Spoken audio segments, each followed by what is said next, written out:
Hi Founder fans, Jason here, and today's founder is Azor Orne. Specifically, we're going to talk about his involvement with the Essex hospital riots. What fun. So Azor Orne was from Marblehead, Massachusetts, and was from one of the wealthier families in that town. He owned many ships and a great deal of land, and as such, there was an outbreak of smallpox in Massachusetts. And we have discussed recently when we interviewed Stephen Cokes about Boston and the 1721 outbreak of smallpox, but smallpox outbroke fairly regularly. Now, the people of Marblehead several decades earlier had rioted when people tried to give inoculations.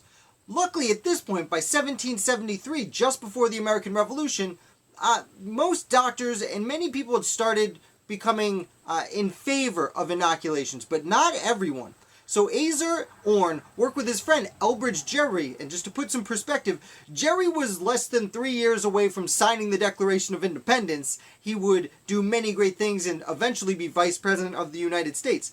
Gerry was also a very wealthy person from Marblehead, and Orne and Gerry worked together to contact the town government and say, listen, we should start a hospital to give people inoculations, because at the time, inoculations were different than vaccines, and people would get sick for a while. So they wanted a hospital to hold people who were sick. So what the government said is, hey, at your own expense, you can build a hospital on an island off the coast.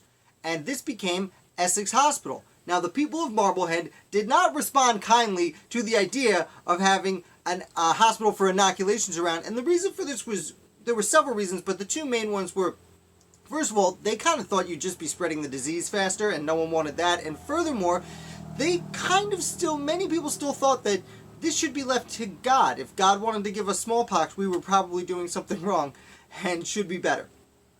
So the people started rioting against this hospital. Now, they went to Azor Orne's house, they broke his windows, they almost even burned it down. 4 people were caught sailing a boat across to sneak into the island and into the hospital, and what they were going to do was steal contaminated clothing, bring it into the town of Marblehead, and try and purposely spread the disease to make the hospital look bad so it would get shut down. Now, when these people were caught, the rioters took it upon themselves to control the riot, because they took custody of these 4 people and tarred and feathered them for taking things too far. It's a very interesting turn of events that the rioters themselves said, no, these 4 rioters are doing too much. We want our riot to look good. Like, not usually how rioting goes. So, after this, Orne and Gerry basically said, okay, maybe this hospital wasn't the best idea. They were earnestly trying to help the people in their community, but obviously the community didn't want the help, so they closed down the hospital, and then just a few days later, some citizens sailed across the water to the island and burned the hospital down.